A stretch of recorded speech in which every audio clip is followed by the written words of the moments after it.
Mesdames et messieurs, cher Nicolas Hulot,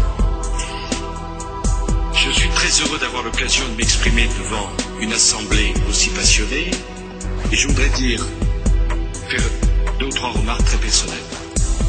La première, c'est que je suis parfaitement conscient de mes responsabilités. Parfaitement conscient de mes responsabilités. Tout ce que je vais dire, je le ferai. Je le ferai. Et je suis conscient de mes responsabilités parce que ce dont il s'agit, ce ne sont pas les intérêts d'un clan, d'une secte, d'une couleur, je veux dire d'une couleur politique, ce sont les intérêts de l'humanité tout entière. Et je sais que j'ai la responsabilité de faire évoluer une famille politique, je le ferai, qui a fait des choses en matière d'environnement, qui a fait des erreurs en matière d'environnement. Ce sont les intérêts de l'humanité tout entière. Et donc, au-delà de vous, ce sont des engagements que je prends devant les Français. Devant les Français. Je le ferai. J'ajoute que je ne suis pas un candidat pour témoigner. Je suis un candidat pour agir. Pour agir. C'est une différence. Donc tout ce que je vais dire, ce sont des engagements pour agir qui vont irriguer l'ensemble de mon projet politique.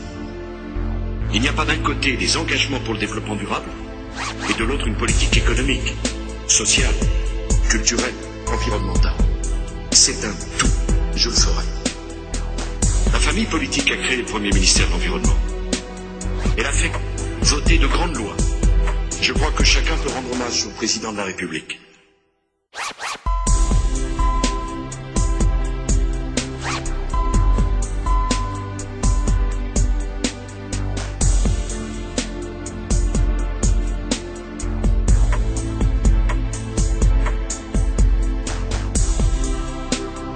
Nous devons passer de l'ère de la destruction pour entrer dans celle de la préservation.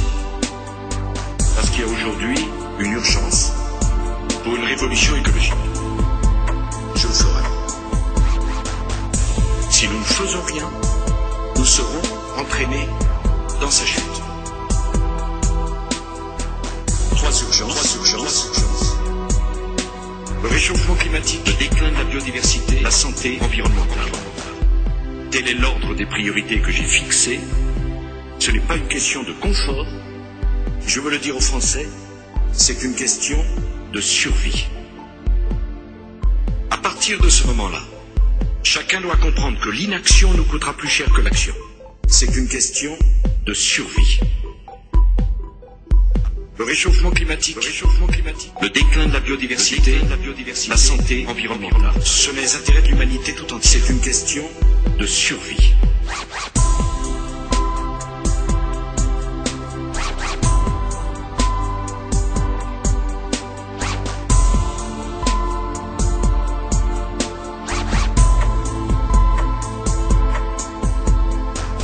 Ce n'est pas parce que la France ne sera pas le pays immédiatement le plus touché, qu'il faudrait se dire qu'on a plus de temps que les autres. Nous sommes autant concernés que les autres.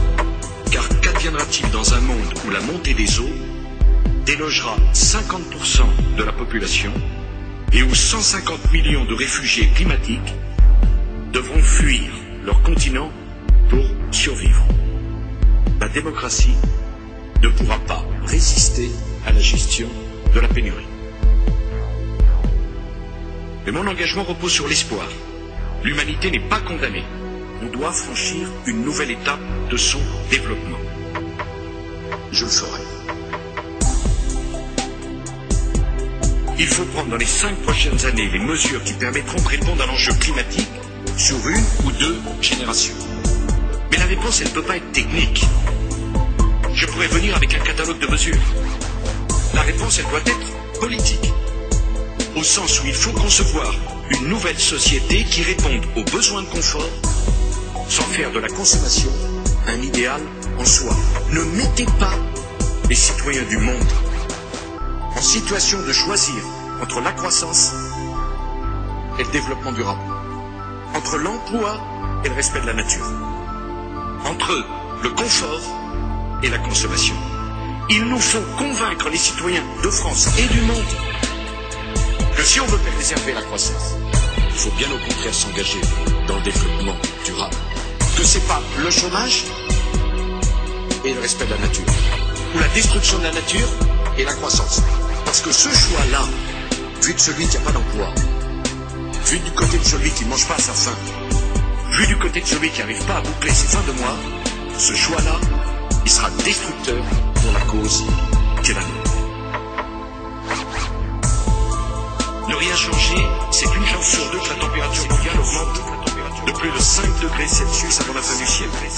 Un écart comparable à celui qui nous sépare de l'ère glaciaire. Celui qui ignore cette réalité doit changer de métier. Comme vous, je souhaite que l'on cible les investissements sur les énergies propres, et notamment les énergies renouvelables. J'ai le devoir de parler aussi à des millions de Français, de porter un espoir, de proposer une alternative. J'ai signé ce sur quoi je suis d'accord. Et quand je suis pas d'accord, je le dis. Vous voulez qu'on vous respecte? Ça tombe bien. La réciproque est également vraie. Ce sont des engagements qui vont irriguer l'ensemble de mon projet politique. Voilà. Là, le temps est écoulé, merci. J'ai proposé un certain nombre d'engagements. Vous avez certainement compris que pour moi, ce sont des engagements qui comptent. C'est une question de survie. Je le ferai. Je vous remercie de votre attention. Sur d'autres températures de plus de 5 degrés Celsius avant la fin du siècle. Un écart comparable à celui qui nous sépare de l'ère glaciaire.